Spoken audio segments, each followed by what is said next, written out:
సహస్ర ప్రకాష్తో ఇలా అంటూ ఉంటుంది. ప్రకాష్, నువ్వు ముందుగా లక్ష్మి మెల్లో దండ వేయి అని అంటే ప్రకాష్ సరే అని చెప్పి లక్ష్మి మెల్లో పూలమాల వేయిపోతూ ఉంటాడు. ఒక్కసారిగా ఇద్దరు వస్తారు బయట నుంచి. గట్టిగా ఆగరా అని అంటే ప్రకాష్ ఆపేస్తాడు. అలా అందరూ అటువైపు చూస్తారు. వాళ్ళిద్దరూ లోపలికి వచ్చి అందరితో పాటు పక్కన నిలబడతారు.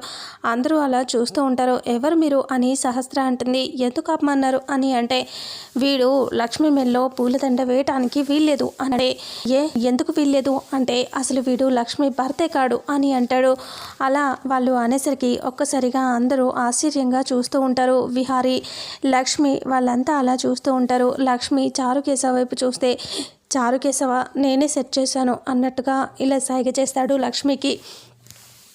అప్పుడు లక్ష్మి సరే అని హ్యాపీగా నవ్వుతూ ఉంటుంది. ఇక వెంటనే ఇలా అంటారు వాళ్ళు, అయితే వీడు లక్ష్మి మెల్లో తాళి కట్టలేదు, లక్ష్మి భర్త కానే కాదు వీడు అని అంటే మీరు అలా చెప్తారేంటి, మీరు చెప్తే మేము నమ్మాలా అని సహస్ర అంటుంది. అందరూ అలా చూస్తూ ఉంటారు. విహారికి కూడా ఏమీ అర్థం కాదు.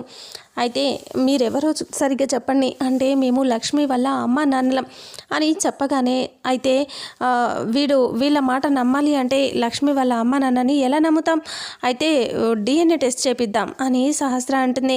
అలా అనేసరికి అందరూ చూస్తూ ఉంటారు. అవును, లక్ష్మి వాళ్ళ అమ్మ నాన్న వీళ్ళే అని నిజం అని చెప్పి వీళ్ళు అంటున్నారు అంటే మనం DNA టెస్ట్ చేయించాల్సిందే అని అంటంతో సరే అని చెప్పేసి ఇంకా DNA టెస్ట్ కోసం డాక్టర్ని పిలిపిస్తారు ఇంటికి. ఇక అలా డాక్టర్ వచ్చి లక్ష్మి వాళ్ళ అమ్మ నాన్నలుగా వచ్చిన వాళ్ళ బ్లడ్ శాంపిల్స్ అలాగే లక్ష్మి బ్లడ్ శాంపిల్స్ తీసుకుంటారు.